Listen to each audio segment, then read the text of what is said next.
Hey guys, Rick is here, back with another video. In this video we're gonna make the Seth Hills kind of style drop. So lately I've been getting a lot of requests to make videos in the style of Seth Hills, to make a drop in the style of Seth Hills, and to make presets in this kind of style. So now it's time for that. The final result of the Seth Hills video will sound like this.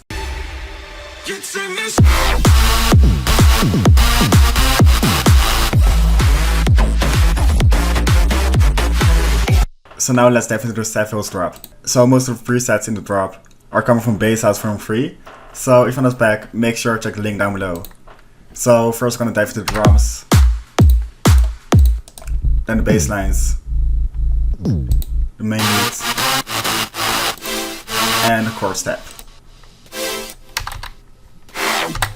So first the drums, we have the kick drum, just a Casper kick, quite punchy one, with a hard claps. Got some EQing, compression, some reverb, and delay on it. And then to fit it up a bit more, we have the drop claps. We have to make the drum sound a bit more fuller. So with and without. So without, you're really missing them. So now it's time to dive into the bass line.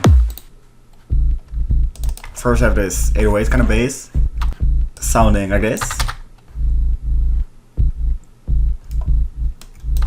So in the studio video, Seth Hills told he uses most of the time an 808 kind of bass, so that's why we're choosing that for the sub bass. It's just two sine waves with a punch envelope to it, with a little bit of attack and a short decay and some stay time,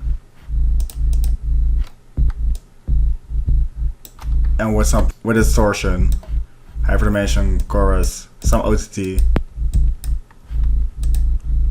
and the envelope to the pitch. So that's for the sub bass. Then we have this kind of glitchy basses. So the key part of these basses is the downsample distortion. So as you can see, it's just some simple sine and square waves with a really short decay, envelope 3 to the master pitch, which will give more punch to the bass line. Same as we did with 808.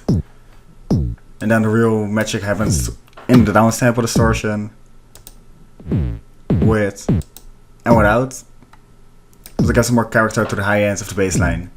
So this preset is coming from Dirty Tech from 1. I will link it down below. Same for the 808 bass. So now it's time to dive into the lead preset. So now it's time to dive into the main lead to the sound, sounding like this. So I'm not gonna make the preset from scratch because it's too complicated to do it with all the envelopes, LFOs, and effects. But I'm gonna explain how to make it. So first I have the MIDI sounding like this. So let me quickly switch off all the effects.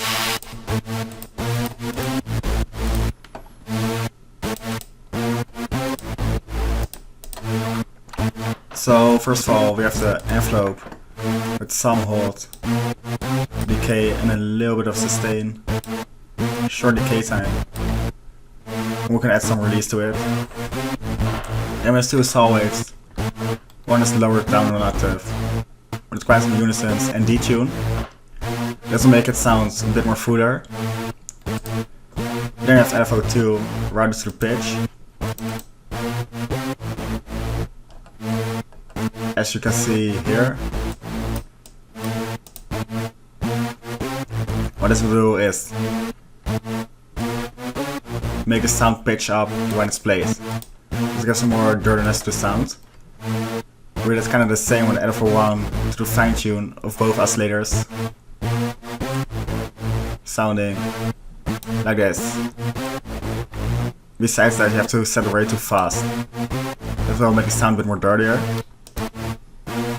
You have the steady saw wave and the sub oscillator, some white noise and the noise oscillator, and a bump pass filter that will give a certain effect to sound.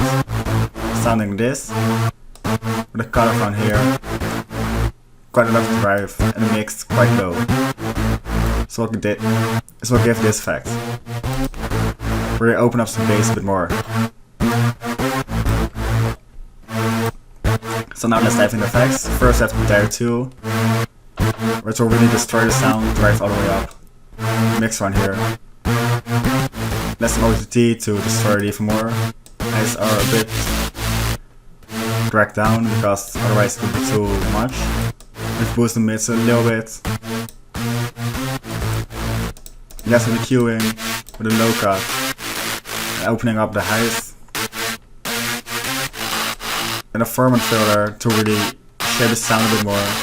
The cutoff all the way down, the format all the way up. And the drive quite high. So get this effect, so mixed in. And then to finish it off, there's some reverb and delay. This will make the sound even fuller. And then the last thing we're gonna do is go to the mixer and add OTT to really bring out the reverb and delay a bit more, which will make it sound like this. Due to the reverb, the sound will sound way bigger than it used to be. So now we have the bass, drums, and lead sounding like this. So we're almost close. So now let's dive into the chords tab. Sounding like this. Just a 7th chord. Sounding like this, it's just a saw wave. With envelope 1, shaped like this. Low sustain, short decay, 6 unisons, and routed to the detune. Will give this kind of effect. Some parts with the envelope to the chorus pitch, as we did with 808 and other bassline as well. And some simple processing with some hyperdimension, some distortion, some more OTT, reverb delay, and a low cut, so it's quite a simple patch. And then we have this bubble bass, which is just a crazy dubstep growl. I won't dive into that because it's just a preset. Sounding like this. With loads of LFO automation to loads of parameters. So altogether, the Seth Hills Style drop sounds like this.